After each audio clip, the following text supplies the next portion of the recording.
stratégie mise en place par le GNIM. Je ne pense pas, même si les gens ont amplifié, parce que les indicateurs y étaient, que l'objectif des djihadistes, c'est de prendre Bamako.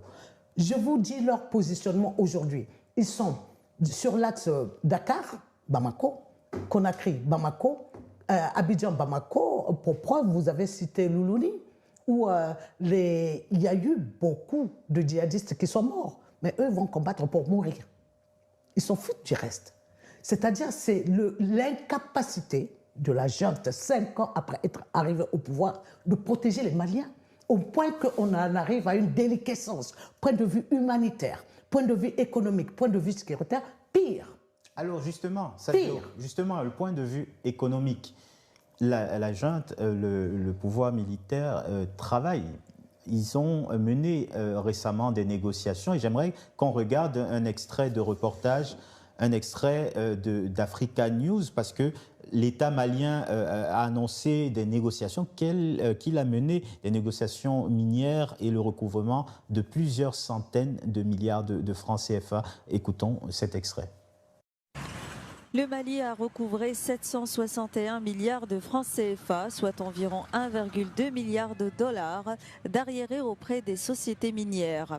C'est ce qu'a annoncé le ministre de l'Économie et des Finances, Alioune Sano.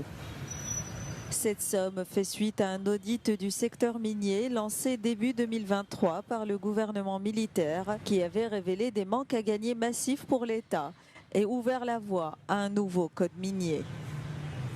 La réforme a augmenté les redevances, renforcé la participation de l'État et supprimé certaines clauses de stabilité.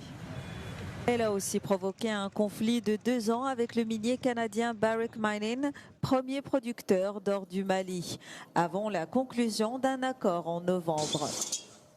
Alors, Sadio, ce genre d'informations, on en entend quasiment pas parler dans la presse internationale. Et pourquoi toujours présenter ces pays de l'AES par le prisme noircissant et déformant du terrorisme? Vous savez, quand déjà un militaire a rompu son serment, en prenant le pouvoir de manière illégale et en ayant promis, sous Bandaou d'abord, de rendre le pouvoir après 18 mois, et que lorsque Assimi est venu en tant que militaire, lors de ce que, je ne veux pas répéter les propos de quelqu'un, mais un deuxième coup d'État, vous dites que les démocrates deviennent très frileux par rapport à la suite.